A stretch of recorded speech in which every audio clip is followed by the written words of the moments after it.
Greg, what's up, brother? Good to see you, man. Yeah, thanks for having me, bro.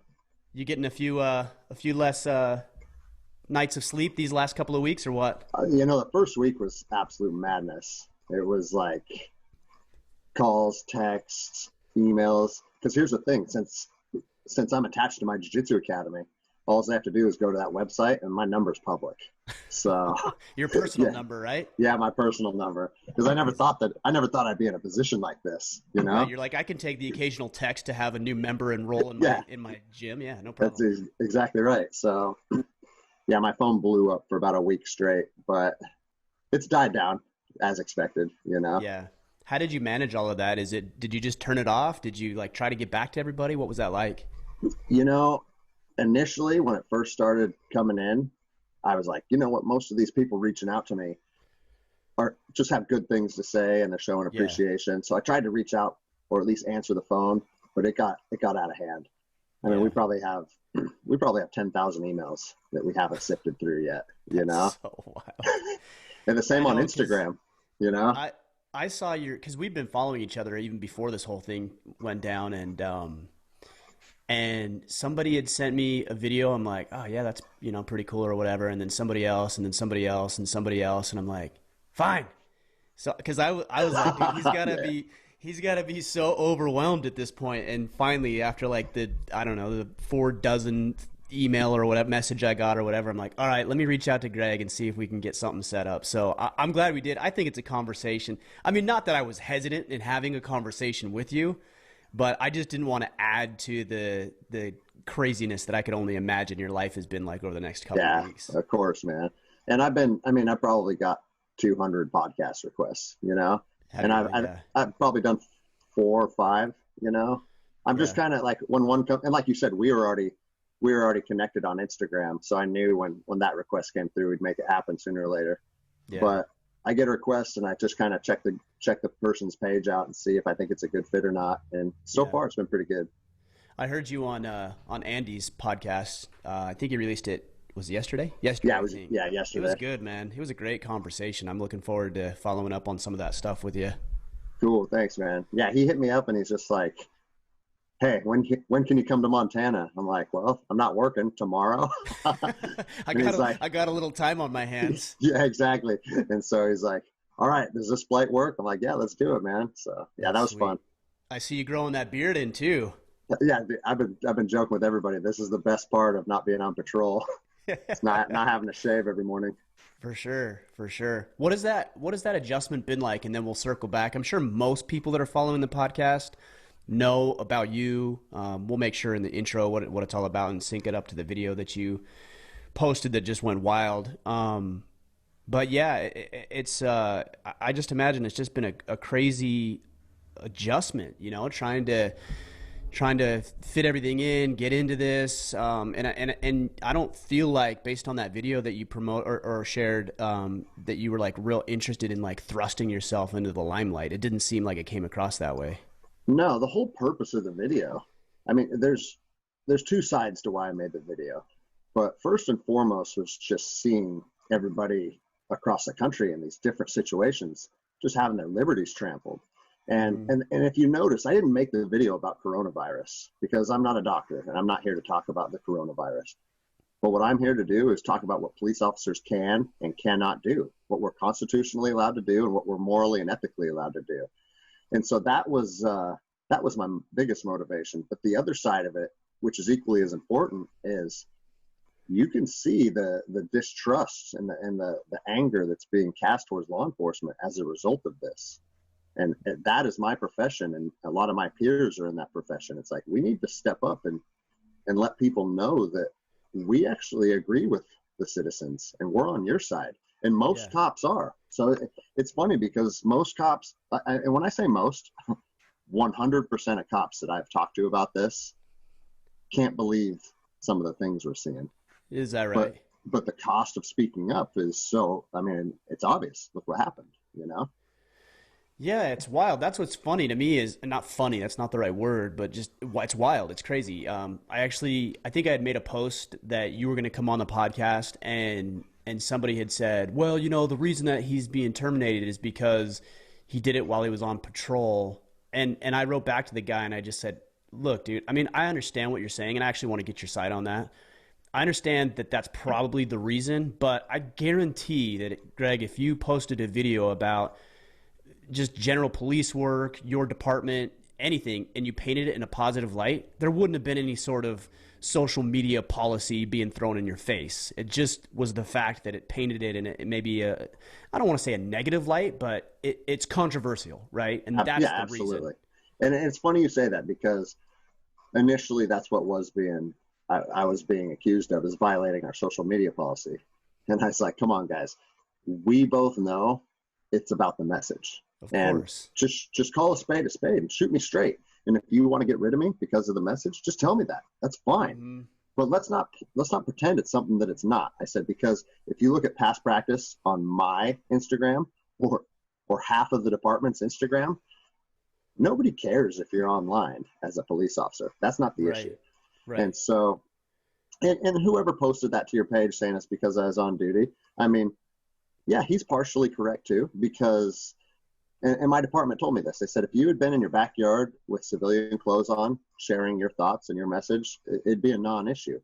But that message was, that, in my opinion, the whole reason that it resonated the way that it did is because that message needed to come from a patrol officer going out to other patrol officers. It wouldn't have had this. It wouldn't have had the same impact if I did it in my backyard after work.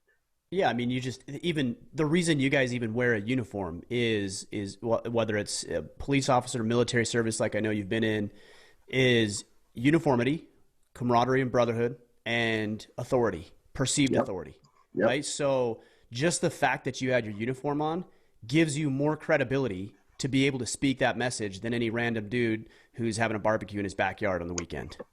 That's exactly right. And it's funny you say that, because even in uniform, sitting in a patrol car with my weapons in the locker locked up next to me, like, there were still people. It's like, I don't believe this guy's a real cop.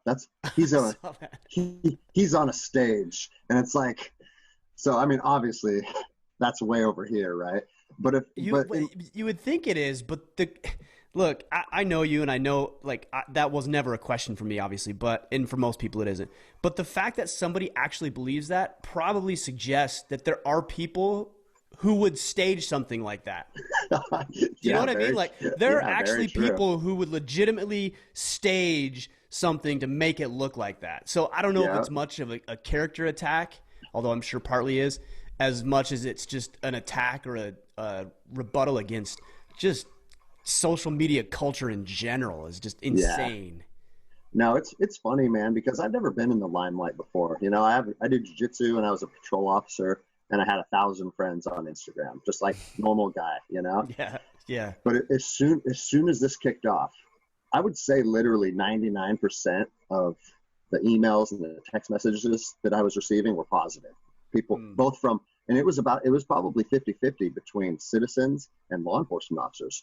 I got hit up by tons of cops that were like, wow, man, thanks for sharing what we all believe and getting that message out there. And I got hit up by cops over and over and over. But then there's the 1% that, like, have this crazy theory and all these conspiracies. And it's funny because for like the first week, I was getting pulled that direction. I was like, wait, where's this coming from? Why would this guy say this? And it didn't take long before I realized why Joe Rogan talks about his approach to social media. Don't read the comments and don't engage with the crazies. It's funny because I see people, and I've fallen prey to this. You have a little bit, like you had talked about, is you try to rationalize with crazy people. It doesn't work because they're not rational by definition. Yeah, no, you're absolutely right. So, like, if you're trying to be rational with somebody who's irrational, that actually makes you irrational. No, I'm going to remember that. It's a good way to look at it. It's funny, though, man. Like, in my entire life, like, probably since any time after middle school, I've never had someone just walk up and be like, F you, you're an idiot. Like, that doesn't happen in real life. Yeah. You know what I mean? And so as soon as people start doing that over the internet, you still get that response like, what? Let's go. You know? Of course. Yeah, of course. My wife's talked me off the ledge a couple times. She's like, no. They get zero response. They get zero of your energy. And I'm glad she did, because No, that's a good wife right there, man. I have nothing to gain with getting in a fight with somebody through a keyboard, you know? No, the problem with it is that it actually, because your message right now, the way I look at it, you have to keep yourself above the fray, right? Yep, Because if you absolutely. get down into it, and there's times when you would get down into it, like I know you have military service and you served in. I was going to ask, when did you serve in Ramadi? Because I was there in Oh 04, 0506. oh Okay, 04, oh 05. Yeah. okay. Who were you with over there? I was with National Guard unit out of Southern Utah. We connected with a unit in Pennsylvania, another National Guard unit. So we were Okay. in Fob Ramadi because I heard you talk about Blue Diamond, Yeah. That's where I was at which the whole was just time. across the point Right from across the river. us. Yeah. Yeah, yeah. So it's crazy when you were talking about that. It brought back good memories and not so good memories as Of well. course. Yeah. Yeah, yeah. I don't know where I was going with that or why that got brought up, but yeah. I was going to say there's a time to get in the fray and get into the mix, and at this point it's like you got to stay up here because if you get down into that mix, it just undermines everything that you're all about and everything that you're trying to do. And the thing that I've noticed and I actually really appreciate about you is it wasn't just, hey, let's put out this video, talk about my grievances and my concerns, and then like, okay, I'm done. That's all I wanted to do. Now it's like, no, here's other guys that are experiencing things. Here's some causes. I know you were in Sacramento. It seemed like you were maybe at a rally or something. Yeah. Yeah. So it's cool to see you progress and push this forward above and beyond, hey, I'm just going to shoot a quick 8-minute video. Yeah. Well, that's the thing, man. Like, I've never been an activist or someone that protests things. Like, obviously, I have my line drawn in the sand, just like every other human does. And once that's reached, okay, this is what I'm going to do. But as far as like being real vocal about stuff and rallying, that's never been me. And so when the guys in Sacramento reached out to me, they're like, hey, I'm a Marine Corps veteran and we're doing this rally. And initially I was kind of like, that's not my scene. I don't really know what to expect. But he said, hey man, I'm asking you as one veteran to another. I know a lot of guys would be excited if you came down here and spoke. I was like, what do I have to lose, really? Mm-hmm. So I went down there and did it. And it was a good experience because I realized like almost all of those people are just people that want to be able to open their businesses up and like exercise their rights and their freedoms. And it was a lot of positive energy. And it wasn't a bunch of whack jobs like you think that it is. Yeah, when you the see, right wing nut jobs. yeah, Right? like, or like Antifa or people smashing things. Like it's just, Mm-hmm. it was literally a bunch of good-hearted people that are just, dude, they're in a bad spot, and Yeah. and something has to give. That's what's interesting to me is so many people want to bicker and bitch and moan and gripe online, and it's like, if you were neighbors, like if you two that are arguing online were neighbors, like this person lived next door to you, you would afford that individual so much grace. You may not agree with everything, but you would have seen their kids grow up and graduate college and their mom and dad die of cancer or whatever. Like there'd be so much humanity to it that even though there was some differences of opinion, there would be a lot more grace afforded. And I think that's what we need to realize is that I think for the most part, like the big thing now is masks, right? Like, and it's become so tribal, just a stupid piece of paper over your It's face. insanity. It's crazy. And it's like people who want to wear masks, like wear a mask. If you don't want to wear a mask, that doesn't mean you want to kill everybody or you want everybody That's to right. die. It just means that isn't a concern of yours, or maybe you even have your own health issues and it's limiting you for some reason. There's just more to it. There's more nuance than you're an asshole and you want everybody to die. It's just insanity. It's really Well, too bad. and that was a big part of my message too, is trying to like unity between law enforcement and the public, but also we need to unify amongst ourselves. Mm-hmm. If you're a pro mask person versus a non-mask person, like you said, that doesn't mean we're enemies. That means we Right. have a difference of opinion on something. Mm-hmm. Like I got a funny story about wearing masks. So my best friend, he was the best man at my wedding. We've been best friends since we were like 11 or 12. He's a physician and he works in Queens, New York, and he has 200 COVID patients in his area of who he's treating. And he's also a really good athlete. And so he says like it's hard to squeeze in workouts because we're so busy. But Right. if I can get 30 or 45 minutes off during the day, he changes out and he goes for a run around New York City. Hmm. And he said this lady just starts screaming at him and waving her hands. And he's like, "What are you doing? What are you doing?" And he looks over. He's like, What is she talking about?" And she's like, "Where's your mask?" Oh, It's man. like, this is literally probably the biggest expertise. Like that field is his expertise, and he's Right. getting screamed at by people for not wearing a mask. It's just ironic, man. It is. And it's funny because it's like, if you just leave the guy alone and let him run, he'd come into contact with less people than you getting in his face or you causing a scene or you making a big deal. Like I saw this one video at the grocery store, or these people at a grocery store, and the mask wearers, like are against the non-mask wearers, and they're like just completely berating this woman.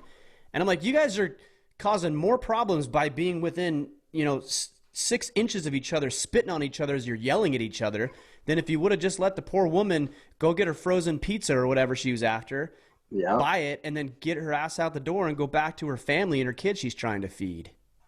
It comes down to exactly what you said, though. It's like people like to be on teams, right? Yeah, And yeah. and it's that tribal mentality. And I think, for the most part, I think that's a good thing. That's why people join my jiu-jitsu academy. That's why people join my CrossFit gym. Or that's why we have that camaraderie in my police department, because people Hmm. enjoy having a circle that they're part of. But I feel like sometimes if you're not part of a circle that brings positivity to your life, you attach yourself to whatever's available. Yeah, I think that's right. I think, this idea of tribalism is so ingrained into us as human beings. And for millions of years, it served us well. Like we've had to operate in tribes because we need to protect ourselves against the enemy. We need to work together to leverage our efforts and our skill sets in order to harvest the food and plant the crops and do everything that we've been doing as a species for, like I Of said, millions of course. years. It's when we begin to think that there's an enemy there that really isn't there, right? So, like you think about the police force, and I'm actually glad that you talk about this because there has been a lot of tensions between civilians and police. I think in general, I think that continues to escalate. Every police officer that I know, yourself included, isn't isn't an authoritarian dictator, isn't interested in upholding unconstitutional laws and rules, isn't interested in making my life and my family's life and the community's lives a living hell. Like every police officer that I know wants there to be order, wants people to be safe, wants people to feel secure. I've actually had to call the police 3 times this year, more in the last year than my entire life combined. And they're minor incidents, really minor Uh, incidents. And all three of them were like the most helpful. They were courteous. They did their job professionally. They resolved the issues, no problem whatsoever. Like this is the reality, but it's unfortunate because we see so many people with video cameras and we see police officers, potentially upholding some unconstitutional laws, and there is a ton of friction that's being created that frankly doesn't need to be there, and it's only going to get worse, I think. yeah, no, I agree. And a lot of, just like you were saying, the overwhelming majority of cops are good people. But with that, because I've had some of my friends who are cops are like, "Greg, your message is actually getting people angry at cops." I was like, no, if that's how they're taking my message, they're taking it wrong, because I stand by exactly what you just said. The majority of cops are good people and they're trying to do the right thing. But I also feel like as a police officer, or really any profession, any operational unit, it's up to us first to police our own Mm-hmm. and say, "Hey, that's not what we do. That's not right, guys." Because if you don't do that, inevitably what's going to happen is your minority is going to tarnish the reputation of the overall profession. And that's what we've been seeing for a long time. And now, with all the bad shoots that the media focused on over the last couple of years, I think a lot of cops will blindly say, "Well, you didn't see what happened before the camera was on," and just kind of support the officers no matter what the scenario is. And I think that's a big Mm-hmm. reason why we got a lot of public pushback, because, man, it's no different if I'm a cop or if it's you. If you did something wrong or you shot someone in a like illegally, that needs to be called out. and you need to Right. step up and take responsibility for it and show like, no, this is not what we do. We do the right thing. And when cops do the wrong thing, I'm not saying like you're just headhunting guys and leaving them, going to air them out to dry, but we need to at least let the public know, like, we don't stand for unethical behavior or cops doing the wrong thing. I think that that's the first step at gaining their trust back. Because when we were little kids, police officers were heroes, you Oh, know? for sure. No doubt. It's like, and that's what was taught in your house, and that's what your parents believed. And like, they were a respectable public figure in your community. And Hmm. I feel like the last 10, 15 years, it's just been an uphill battle trying to maintain that respect. Yeah, I think part of it is because there's things like, and you actually alluded to this, I think, on Andy's podcast, talking about speed traps and, pulling people over for trivial bullshit. And I'm like, really? Like, I know there's a crack house right down the road right there, Uh-huh. and they're selling drugs to kids, and you're worried about me going 5 miles an hour over the speed limit? Like, I respect a police officer. A police officer pulls me over and tells me I'm speeding. If I'm speeding, I try to be, even if I'm not, I'm going to be respectful of that police officer. But it's like, I know there's more pressing issues that need to be addressed than if the soccer mom who's taking her kids from school to soccer practice is going 2 miles over the speed limit. That stuff to Yeah. me is just ridiculous. No, and you're absolutely right, because why are all traffic laws even in existence? They're in existence for public safety. Sure. Because if we have someone going 80 miles an hour through a school zone, there's a potential to kill someone, right? Right. So, Right. but just like you said, there's two sides of that, okay? There's way over here where we're endangering public safety, and then there's over here where there's a mom trying to get her kid to soccer practice, and she's 15 minutes late, she's going a few miles an hour over. Mm-hmm. And that's where discretion comes in. And that's where police officers have to be reasonable in their approach of how they deal with the public. Because guess what? Every cop when they're off duty is going 5-10 miles an hour over. You Of know, course. Right. so Of who? course. And I think about that. So who am I to tell this person, hey, like, you can't be doing this, or you should be doing that? I feel like anything that I tell someone as a police officer, it has to be rooted not only in law but in reason as well. Yeah.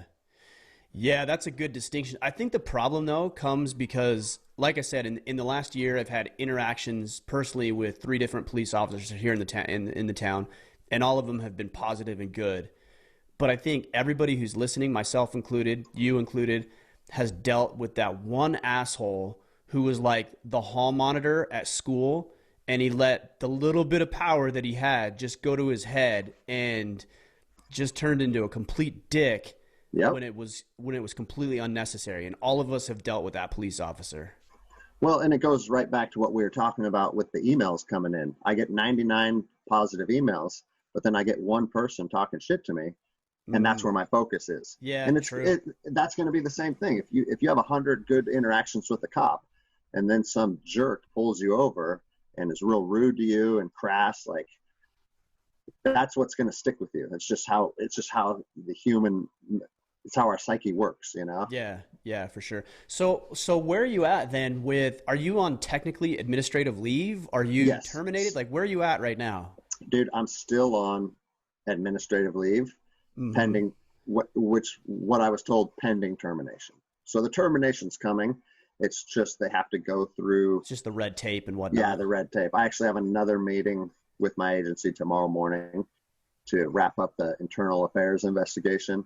And, it's what they're actually terminating me on. And in case your listeners hadn't seen any of my follow-up videos, they say they're not terminating me on the video.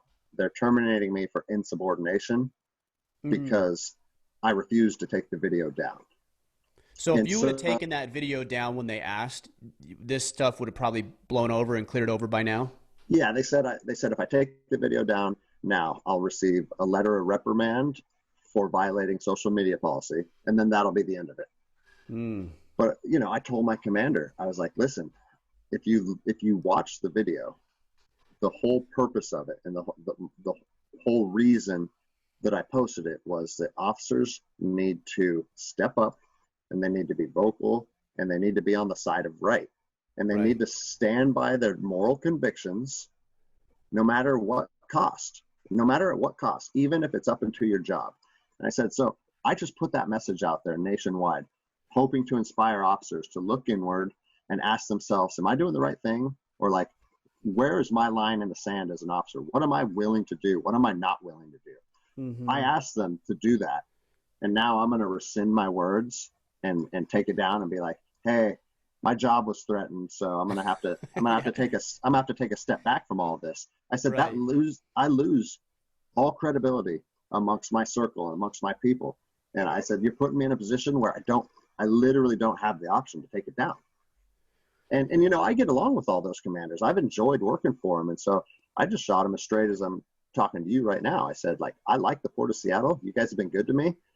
But if you have to fire me over it, then you have to fire me over it. But the video has to stay up. Right. Well, and I've noticed too, which I appreciate, is that you weren't bagging on your department. You weren't trashing all these guys. It's amazing to me. Like, your video, it sounds funny, but it shouldn't be controversial, and it shouldn't be newsworthy. Like, That's exactly right. That's exactly right.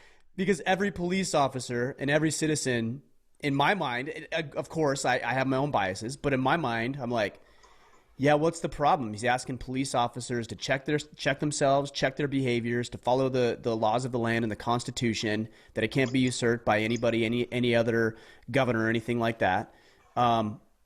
What's newsworthy here? That's what it is. That's what it is. And I'll tell you what my personal theory is. And I'm not like this conspiracy theorist tinfoil hat wearer, but I think if you just look at the culture of what's going on in our country, we have these elitist few that have risen to the top into different positions like mayors and governors, and they want to just decide everything that's going to happen. And that's not how our society is set up. Right. And as soon as they get any pushback, it's like, no, you're done, you know? Yeah. Yeah. And I don't know where it came down from, but I know it came down from higher, because my commander that talked to me that morning, he's like, hey, what a powerful message. That's good stuff, Greg. And I was Really? like, cool. Yeah, I was like, cool. Interesting. Same guy called me back 3 hours later, and he goes, hey, I was directed to tell you it has to come down. And I was like, you were directed? What are you talking about? You just said it was a good message. He's like, it's from above me. And so I don't know what that means, you know, but somewhere, because let's be honest. And I talked about this at Sacramento last weekend. If patrol officers would just unanimously decide, you know what, we're here to enforce the law, because we're law enforcement officers. We're not executive order officers. That's not our duty. We're going to do our duty. We're going to keep our streets safe, but we're not going to be politicized, and we're not going to be pulled into these different directions by the governors and by the mayors. And that is what it is. If all officers would unanimously agree that that is how we should operate, they lose all of their power in a heartbeat, you know? Yeah. Yeah. Well, yeah, that's exactly right. And I think what I like to see is that it seems to me that the overwhelming majority of people are behind you. And I actually think that's really important, because if it became more polarizing, we would go down a path that most people have never been familiar with and don't have the fortitude to be able to deal with, or That's the right. mental capacity or the physical capacity. And I'm not interested in going down that route. No, me neither. I want us to remember the Constitution. I want us to fight for our freedoms, our liberties, and our independence, and our right to pursue a meaningful life in the way that we see fit, as long as it doesn't interfere with other people. And I think everybody ought to be in agreement with that. And if it isn't that way, it continues to get more polarizing, more verbal, which ultimately turns into physical altercations, which is something that I'm not really interested in seeing, although it's too bad it may at some point go down that path. Yeah. And that's half of my motivation right there, is that I think that, I mean, you lived in Ramadi too. You know what it's like when people are stripped of just their basic needs as human beings. They don't have their security anymore. They can't take care of their children. And when people are pushed into those places, they become savages. Right. And I'm not saying that that's a bad thing, because guess what? If I had to become a savage to feed my children, I'll be right there too. And so, and guys that have seen that firsthand and fought against that and understand that, like, when you see someone depriving when you see the government depriving someone of their ability to feed their children, you're right there, man. You're right Right. there. And that's why my whole message is like, we need to take a step back, because I'm actually shocked it hasn't happened yet. That Yeah, me too. several police officers go into like whatever business and tell them they have to lock their doors, and an argument ensues and it becomes physical and someone gets killed. Like I'm actually shocked that it hasn't happened yet. Yeah, I mean this kind of reminds me of the shot heard round the world type scenario, you know, Yeah, and all it's going to take is one for the floodgates to just open up, exactly right. which is, I mean, it's not a pretty sight to think about. I actually think about the dumb shit people worry about.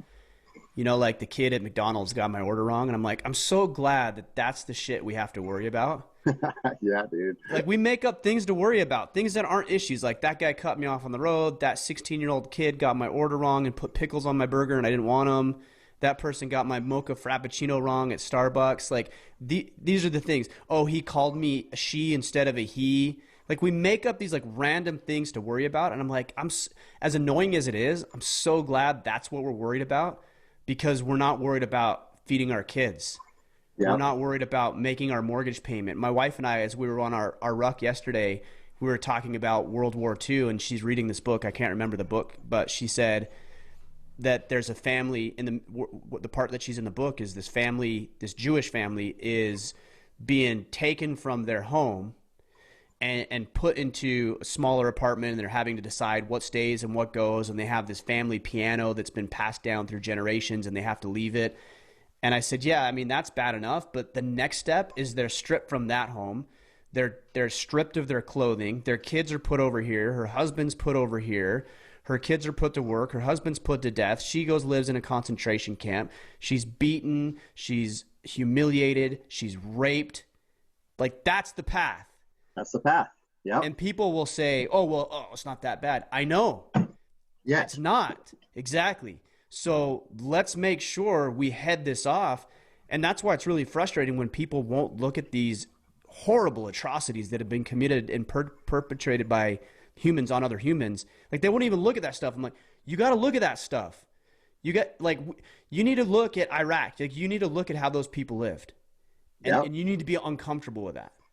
And not just Iraq, but the Nazis and the Jews and everywhere, because that could very easily happen again. That wasn't that long ago. It wasn't that long ago. And I think some people aren't grounded in reality if they haven't seen the violent side of human nature.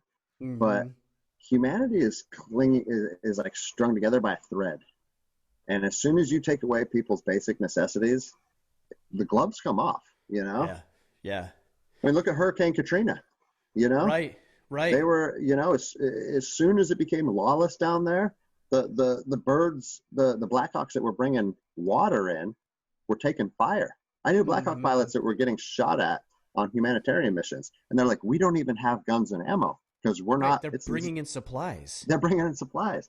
Like people lose their damn minds, you know? And I think I think a lot of this stuff is pushing people that direction. Like, for example, and I'm not going to put his name out there, but a really good friend of mine who owns a jiu-jitsu academy, and he's from Brazil, and he's in the process of citizenship. So he doesn't have a citizenship yet. And he's probably been here 10 years. His academy got raided because someone saw people in there doing jiu-jitsu. And so now, and so the police came and said, hey, you can't be doing that, forced closure, blah, blah, blah, governor's orders. So then him and his daughter went and hung up thick black plastic tarps over all the windows so no one could see in. And if people want to train, they're having them go through the alley, come through the back door. And then, think about this. His daughter's 10 years old, and she's hanging thick plastic tarps up to avoid a second police raid, because if he gets arrested, they get deported, man. Yeah, think about that. Think about how heavy that is. But he's like, Greg, man, I can't afford to feed my kids and pay my mortgage if I don't have if I'm not having some type of students paying membership still. There's no answer here. And it's real easy for someone sitting in an office in some Capitol building to say what's essential and what's not essential. But to him, his entire livelihood is based on training people in jiu-jitsu. That's pretty Right. essential to him, you know? Yeah, and forget even about the jujitsu. I mean that's means to an end. It's even deeper than that is I got to feed my 10-year-old daughter, Yep. right? Like that's what has to take place in order for me to put food in her belly and a roof over her head and clothes on her back. Yeah, Yeah, man. it's pretty to me, I look at it and I think, all right, well look, if you want to train jujitsu and expose yourself, do that. Yeah, then You're an do that. adult. You can make that decision, and the guy you're rolling with can make that decision independently of anybody else. And if you're not interested in that, then don't do that. And people will say, well, it exposes risk to everybody else. I'm like, only the people that decide to take the risk and go out and expose themselves to potentially sick people. I mean, there's See, sick people out there, but that's the risk we take. Every time you get in the car, every time you get on a plane, every time you make a comment on social media, every time you close your eyes. I mean, we had a guy try to break into our house several months ago. Every time you try to close your eyes, like yep. there's risks to everything. And we try to mitigate those to the best of our ability. And then we just live with the rest and we make the decisions we want. And that's exactly right. You look at the facts, you analyze the data, and you mitigate where you feel you need to mitigate. And as human beings, that's what we've been doing since the beginning of time, right? You mitigate risk. But what's not part of that formula is living in fear. That's like that should not be part of your risk assessment, is allowing fear to dictate what you do and what you don't do. And so I feel like over the last few months, we've allowed fear to dictate everything. Mm-hmm. And the government has used fear to say, hey, let us handle this. We got this, and we're going to tell you what to do for your own safety. And because I've had some people give me pushback saying, hey, COVID's real and COVID's dangerous. Yeah, I've never argued with that. And this is what my response is to that. Even if it was Ebola, even if it was a disease where if you get it, you die, right? Americans are going to see what's going on. They're going to look at the data and how fast it's spreading. And guess what? If your own kid was at risk of dying from this, you'd probably conducting yourself a little bit differently, right? Of course. I think it's up to free thinking Americans to be able to look at the dangers and look at what could potentially happen and then operate accordingly. And no matter where you fall on the spectrum, the government doesn't get to start restricting your movement, taking away your freedoms, forcing closure of your businesses, telling people they can't go to church. Like, you can suggest things and you can ask, but you don't get to use force and impose those things on people. Like, right. It comes down to what we're allowed to do, and we're not allowed to do that stuff. Right. I think just give people the information and then allow them to make the best decision. And that's the problem. You see a lot of these politicians who, honestly, I believe they're just pessimistic about human beings, the power, the intelligence, the self-sustainability of human beings. Like, they think they're dumb. Like, I don't believe people are dumb. I think there are dumb people. I think we make dumb decisions now and then. But I think generally speaking, we can make intelligent, rational decisions. 100%, it's funny about fear too, is like, we should be looking at fear as an element of consideration, right? Like, if you're afraid of something, there might be something that you need to explore and visit a little deeper to figure out, okay, well, is this a threat I need to be aware of? Like, for example, when that guy tried to come into our house, there was an element of fear. And even now I'm like, oh, well, what if somebody gets into our house? And then that leads me to making better choices. It leads me to making sure that we're better prepared, that myself and my wife and my kids are prepared. But it's not the only metric. It's That's just right. part of the equation. And I think right now what we're allowing things to happen is using fear as the only metric for our course of action. And that's where we're getting into a problem. For sure. And yeah, like, how's the saying? Like, I think it was my drill sergeant that said, fear is a good thing. Fear can keep you alive, but that's why I'm going to die young, because yeah. But I learned that lesson as a young man. Like, my first couple deployments, there were some nerve-wracking experiences. And after, I did a lot of deployments, man. And I realized that if I just accept that worst case scenario might play out, like, hey, you know what? There's a good chance you're going to get shot or blown up by an IED in the next 90 days. That's part of the mission. That's part of what you signed up to do. And if it happens, man. But you can't dwell on it, and you can't allow that to dictate how you operate. Because it's funny, and I talked about this with Andy, your own fear of dying actually prevents you from doing the right thing, which then increases your chances of dying. It's counterproductive, you know? And when I finally was able to get my mind into a mental state where I wasn't afraid over there, and it's not me trying to beat my chest or sound like a tough guy. I wasn't afraid when I was deployed. I wasn't afraid when we were getting attacked or when we were getting ambushed. And it's just because I came to terms with where I was at, what I was doing, and what might happen. And I'm telling you, man, it was like, and I don't know if you experienced this over there at all, but it was like a weight lifted off my shoulders. It's like, okay, for sure. I'm good now. Whatever happens. It's outside of my control to a certain extent. And let's just move forward with the mission. And it was the best mindset I think I could have had over there. I just think it gives you the freedom to be able to do what needs to be done and focus on the mission. You know, if you were concentrating on your family and how they were going to deal with your potential death and all this other stuff, it's like that's going to detract you from getting your job done. For sure. I remember when we got to Ramadi, it must have been this first day that we were there. We flew in at night, but it must have been the first day. And I was talking with some of the guys that we were replacing, and they were afraid to walk from the building they were housed out of to the chow hall. Yeah. Like they wouldn't go, and they were taking turns. Like they'd have some guy take their order, and then one guy would run over there real quick, get their food, and then come back. And I was like, what the hell? Like, this is crazy. And I'm like, well, why do you guys do that? And they're like, well, you know, we just don't want to get hit by a mortar or a rocket or whatever. And I'm like, I don't understand that, because if I'm an enemy insurgent, like I'm not going to shoot for the middle of that field that you're going to be walking in. I'm going to shoot for this building where I know all you guys are holed up like rats.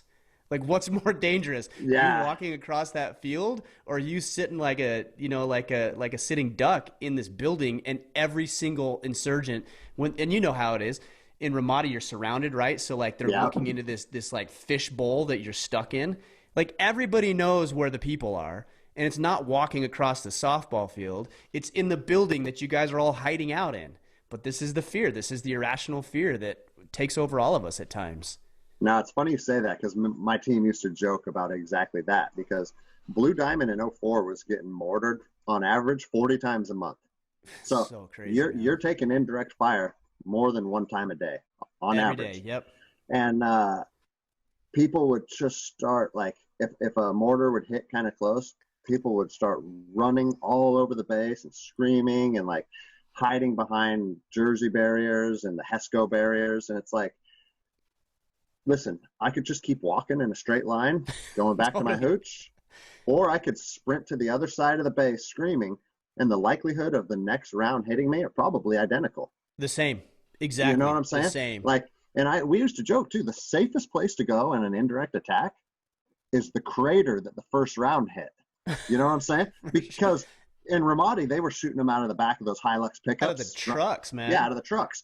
You're never gonna they're inaccurate aiming systems, and they're mobile as well. They're moving, right? Yeah, they're moving. You're never gonna have an impact twice in the same spot. You know, so we always used to joke that, like, we're just gonna walk right to the crater and stand in it. You know, that I never considered that. Looking back, I should have done that. I just assumed just stand out in the field, because we had a softball field right there in the middle of the base, and I'm like, I just assumed stand right here. The only thing we ever ran away from was the dust storms. You know, we tried to hunker down every once in a while, but I mean, outside of that, it's like I was talking with one of my buddies, and I'm like, man, what if, like, we were walking across the field, I'm like, what if we get hit with a mortar or something right now? He's like, what a way to go. And I was like, oh yeah, that actually would be, because it would just be done, right? Like, it's over. But also, this isn't an excuse, though, to be reckless. And I think that's what people might hear is like, well, if it's just going to happen, it's going to happen. That doesn't absolve you of the responsibility of training. It doesn't absolve you of the responsibility of preparing yourself and running through scenarios and having your provisions in place. So there is a line between being fearless and being reckless. Yeah, and that's something I talk about a lot, because I think as a 22-year-old man in Ramadi, my behavior was on the side of reckless, you know? because I thought about like, listen, if someone's shooting at you, there's only one way that you're going to be able to shoot at him, and that is to peek your head up over the Right. wall, To see. see where the fire's coming in from, and try and engage him back.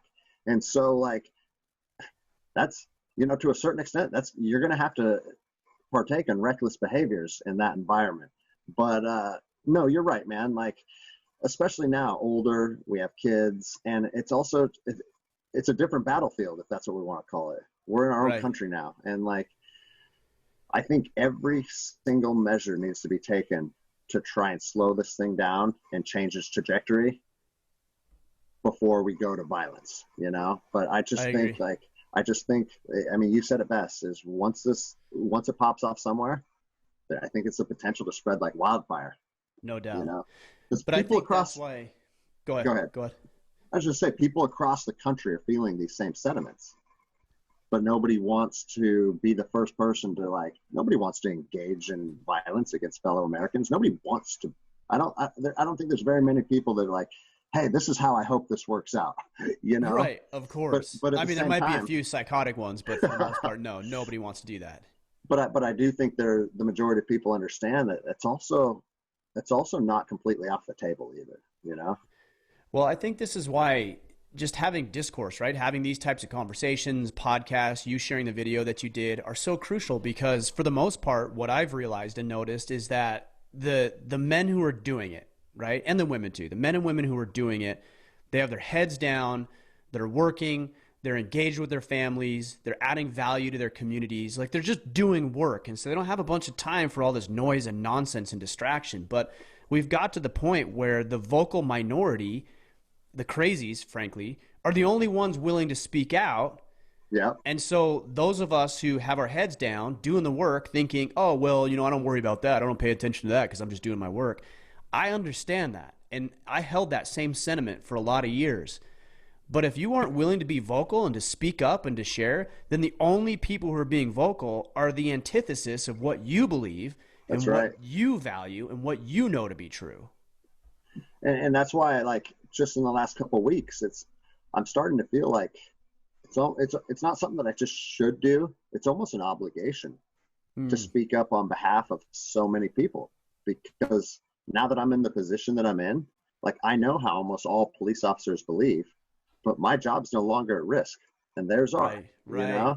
And so that's why, in a lot of ways. Yeah, it is. So that's why I'm trying to do these podcasts and do these appearances and just try and continue to get that message out there and see if it can resonate with more people. I mean, there's a reason it got shared 500,000 times. You know what I mean? People saw that and they're like, yeah, this is a message I can get behind. And I feel like if we can just get more messages out there that people feel like are good-hearted and they're rooted in peace and they're rooted in taking our country in the right direction, that's how you get people on board this kind of stuff, Well, that's what I liked about the original message that you shared, is it wasn't meant to be controversial. It wasn't meant to be outrageous. You see a lot of these people on social media where they just say just outrageous things that you even question whether or not they believe it, because they know they'll get attention from it, right? So they're gaming it. Yeah. As opposed to, no, I legitimately believe this. This is a rational thought. This is a coherent thought and statement that I have. And it isn't something that I'm trying to game or, tweak in a way that's going to get more likes or more shares. This is genuine. And I think that's why it resonates with so many people. Yeah, and that's exactly right. And I mean, if you know me, I drop a lot of F-bombs. What side of the political spectrum I'm on, and my views on religion. And I'm a person like anybody else, right? But I tried to remove all of what's about me in that video and more just share the message from a position of officers as a whole. And that's why I didn't try and make any left or right, or make COVID believers versus non-COVID believers. That wasn't the foundation of my message. The foundation is nothing more than it's our duty as officers to stand up for people's liberties. And that is why it resonated with people, because I wasn't trying to pit sides against each other or any of that stuff, Right. In fact, you were deliberate about not doing that, even with your own department, because you had your hat on backwards. I think you covered up your badge, or maybe you took it off. I can't remember, but that wasn't showing, because it wasn't about bashing the department. It was about sharing this message that you thought was valuable. Yeah. The other thing that it does too, and I think this is where it's going to make the most difference, is, you know, you've seen it. It's probably been viewed tens of millions of times now, shared hundreds of thousands, if not millions of times. You can't even keep track of it, I bet, anymore. Um, but even more powerful than that, I think, is what's going to happen is you just gave people permission to do the same thing. Because what I've noticed is there's a bunch of people, probably police officers and other individuals like ourselves, who have the same thoughts that you do, but for whatever reason weren't quite willing to share it. Like, I don't want to go first. I don't want to subject myself to that. And now that you've done it, you've opened the path and you've said, all right, that is the way. And you've given people permission to do very similar things. And I think we're going to see more of that because you were willing to take a stand that way. And we're seeing, I've received so many messages from different sheriff's departments, both from citizens and also like people within the departments that are like, hey, my sheriff has now publicly stated, we're not going to enforce this. We're not going to enforce that. And if you see more and more of that is happening, and I've had a lot of people reach out to me and say, man, you opened the floodgates. It's like you started the movement. And listen, I'm just one guy with a set of beliefs that are congruent with most other officers. And I spoke my piece, and maybe it had an impact on other people doing it, and maybe it did not. But that's the least of my concern. My concern is that the officers that share the same set of beliefs as I do continue to move the profession in the same direction as a whole. And I think we're seeing that. And so hopefully this message continues to resonate and more officers and citizens alike start to think about the message and kind of let it put them in a position where they reflect and see where they stand on it. And I think that we have the potential to not allow this thing to escalate to the places that we talked about. But I'll say this, man, and this is another thing that's kind of frustrating from the patrol officer level. It's like the people that are coming up with these orders are sitting in an office somewhere, and they're sending patrol level officers out into the street with either riot gear and their batons or going into people's places of business. They're putting the patrol level officer in physical harm's way. Oh, for sure. When they're not, you know damn well, they're not willing to go into physical harm's way for their set of beliefs. So not only are you putting the officers in a physical harm's way, but I also think once all this gets litigated and they realize all these arrests were de facto, which means they were unethical and non-recognizable arrests, all these people's rights were violated when you made this arrest or when you seized this person. Like, who do you think is going to take the heat? Who's going to be the fall guy for all that? It's going to be the patrol level officer. Not them.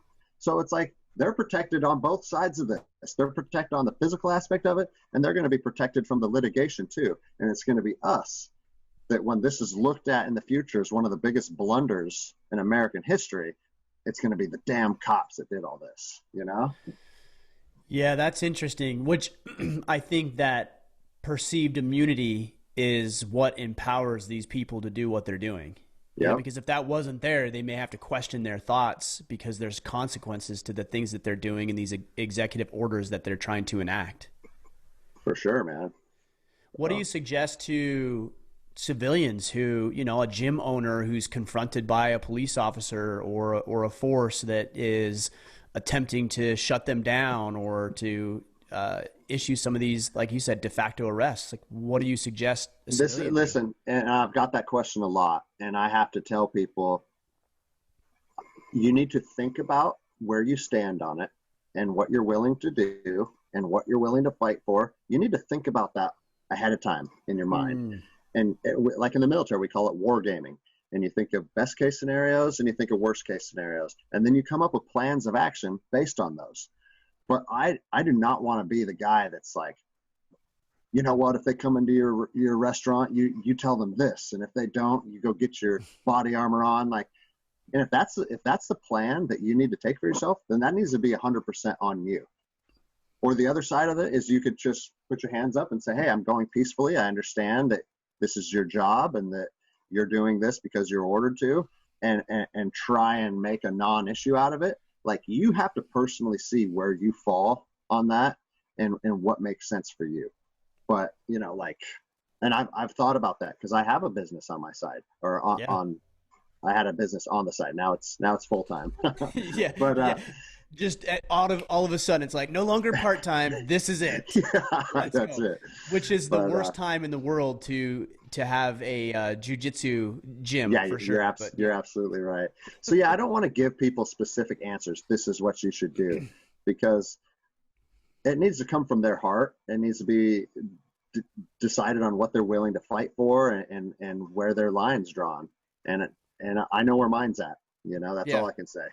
No, I can appreciate that. I know that even that would put you in an uncomfortable situation, but a difficult situation. But I do like the idea. It's like take some accountability, take some personal responsibility. I think that's actually part of the problem is that too many Americans have given up their responsibility, the burden, Yeah, whether it's taking welfare checks and stimulus handouts and asking the government to do everything for them and to be policed by a police force because we can't police ourselves and to have other institutions raise our children and provide all the schooling and education. And we've relinquished so much responsibility because it's heavy, right? It's heavy to yep, bear all of that. Like as a father, that's a heavy burden to bear. Like every night when I lay down, I think about my kids. Are my kids getting what they need? Are they getting the social stuff? Are they learning? Are they having enough experiences? Are they okay? Like, how is their mindset, physically, health perspective? Like, I worry about all of that. That's a heavy burden to bear. And I yep. realize why it's tempting to pawn it off. But the problem with pawning off some of this is that you also pawn off and get rid of some of the authority and power that you have to make your own decisions as a free man. I agree, 100%. And as fathers, I think making sure that we conduct ourselves in a manner that's going to leave the best case scenario for our children moving forward, right? Like, Mm-hmm. we are obligated. It's not something we should do or something we want to do. We are obligated to try and make this country a place that's going to be safe and secure for our children. And like you know as well as I do, as soon as you have kids, that switch flips, and you Mm-hmm. have a different focus on how you conduct yourself as a man now. And yeah, like, I have to be obligated to, my actions are going to be 100% rooted in making sure that my children inherit the best version of America that they can inherit. And if that does mean a call to arms at some point, like I said, it's an obligation. It's not something I want to do. Did when you recorded that video, what was it? Was it about a month or so ago now? Somewhere in there? I think it was May 5th. Okay, Yeah. yeah, so not quite. Did you did this even cross your mind like, oh man, I could get in trouble, like I could get No, no. fired? Yeah, I had no idea. I had no idea it would rise to the level that it has risen to, and have the impact and the fallout. Uh, on one hand, it was stressful, and it's kind of tough to see what's next. But now that I've kind of seen the chips fall where they have, like, all I can say is one door closed, and I think 1,000 more opened, and Yeah. a lot of opportunity coming my way. I've made a lot of connections with good people that I wouldn't have made otherwise, and I just have to look at this. No matter how it plays out, this is a blessing for me. Yeah, that's a good perspective because I think it would be easy. I don't know, I'm not in your shoes, but I think it would be very easy to have a pessimistic view on this and just like screw everybody and screw the police department. And it seems like that would be a very natural and easy path to go down. So Yeah. I can appreciate the positive perspective on it. Well, and then the other side of this is, like, and I touched on this on Andy's podcast. Like, being a cop was always kind of strange. Like, Hmm. there's a part of it that's just never quite sits right with me. And a lot of cops feel this way. As soon as you put on that uniform, people are standoffish. People are looking at you kind of sideways. They're distrustful of you. So you're going about your day, 10, 12-hour shifts, with this, like, almost this negative energy between yourselves and the public that you're interacting with. And Yeah. dude, that starts to wear on you, man. It does. Because when I'm wearing a t-shirt like this and a hat on, no matter where I'm at, if I'm in my jiu-jitsu academy or the mall or wherever, I can interact with people, have good conversations, and bounce, like, positive energy back and forth. It's a lot tougher to do as a cop. And so I It's mean, so funny though, because like it's hard for me to step out of my own perspective because like I've never thought that way, but I've never really had any bad experience. I've gotten a ticket or whatever. But I've uh-huh. and when I was younger, I got some infractions, we'll say. But even still, like I don't think negatively. But it is funny because my wife and I were talking about what were we talking the other day. Oh, we were thinking about like buying lunch or doing something for some first responders, and I'm like, who should we do it? She's like, the fire department. We both said the fire department at the same time. I'm Yeah, like, why not the police department? because everybody Just loves firefighters. exactly, and that's Yeah, what we said. We're like, oh, because people just like firefighters way better than police officers. yeah. So I think it's just like ingrained into us. I don't know what it is. I Well, guess I mean, I guess you're having a bad day if you're talking with a police officer, right? Like, yeah, no, it's exactly right. You're dealing with people on their worst days, right, right. typically.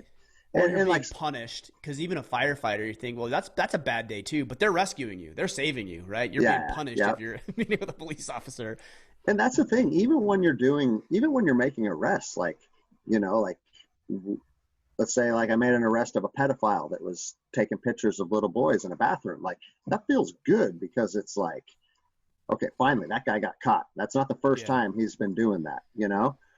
But yeah. the other side of that is like that's not an enjoyable experience. You know what I No, mean? of Like course not. there's nothing.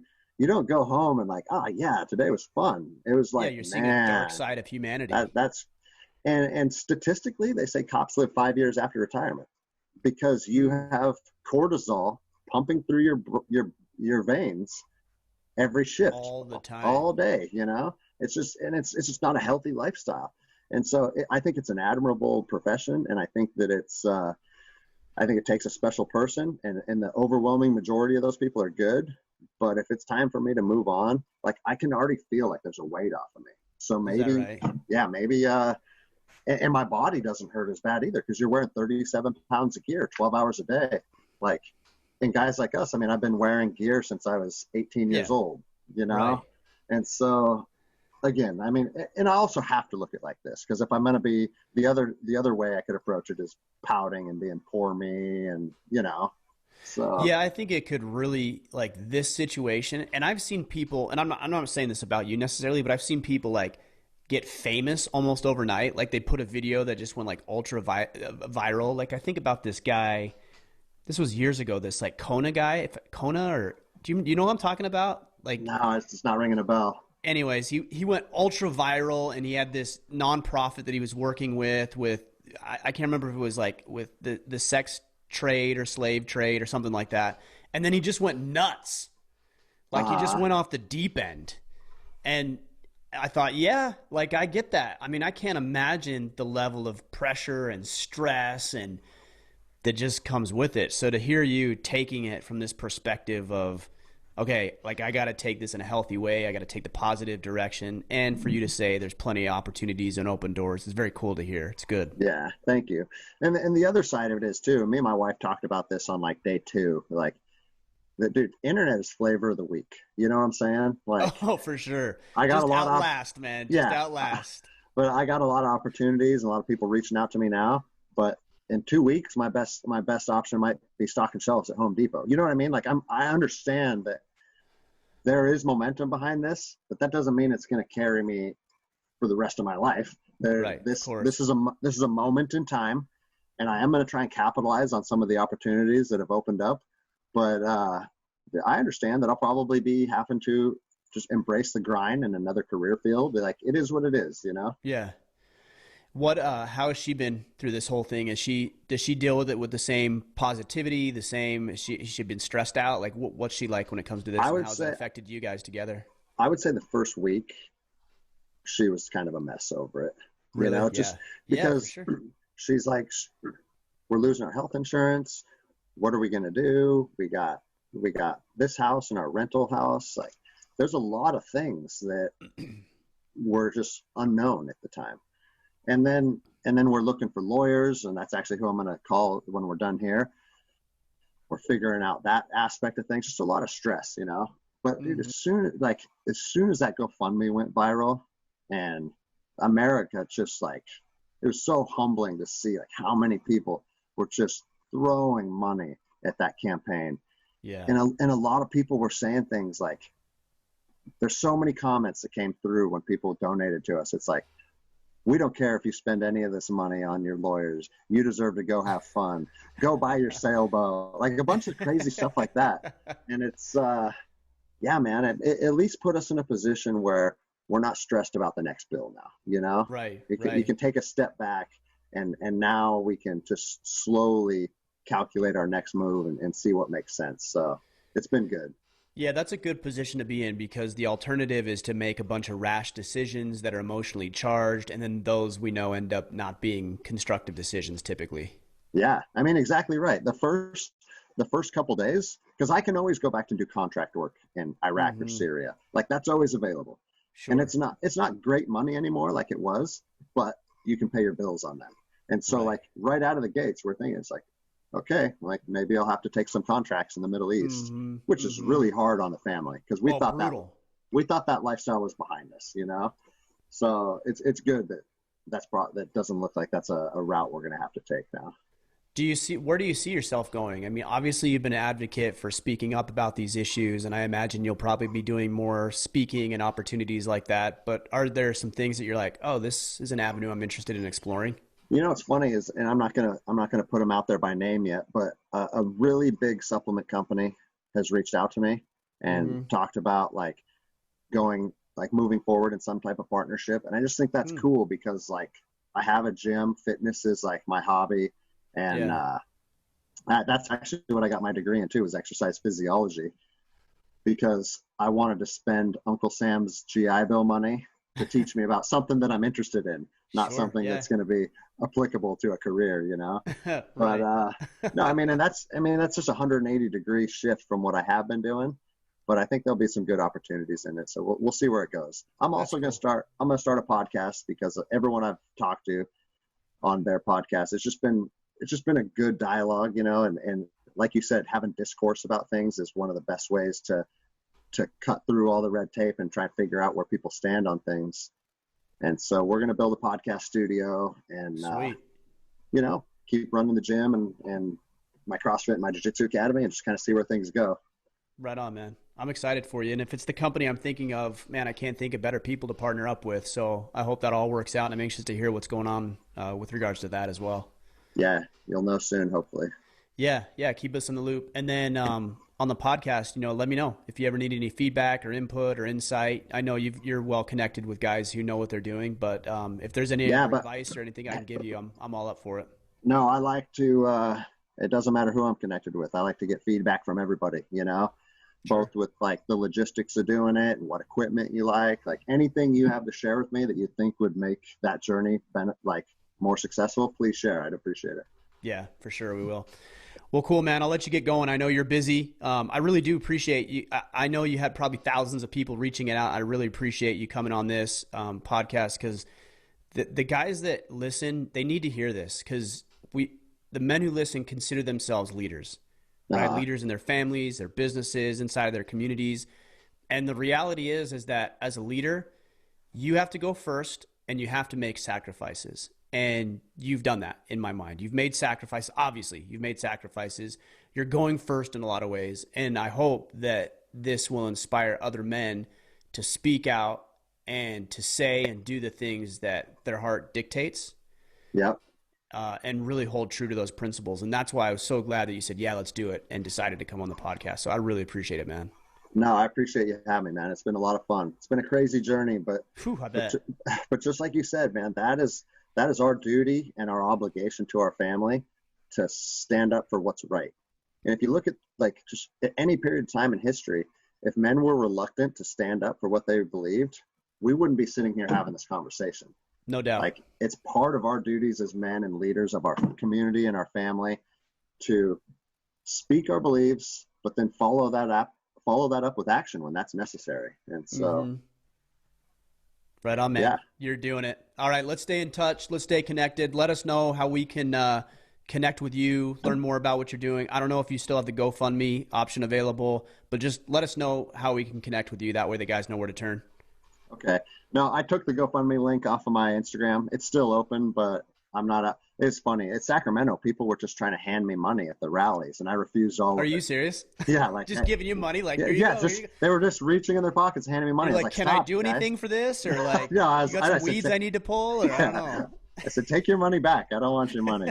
No, like we've already been blessed, so I don't even want to ask for any more money coming in from people. But my only social media platform is really Instagram, and that's GR Anderson33. And I like interacting with people, and I try and I've been trying to stay on top of it, but at the same time, everything just gets lost in the sea of comments going by. Yeah, it is what it is. But yeah, if you want to connect with me, that'd probably be the best place. Cool. We'll sync it up so the guys know where to go. Again, man, I appreciate you. Let's stay in touch.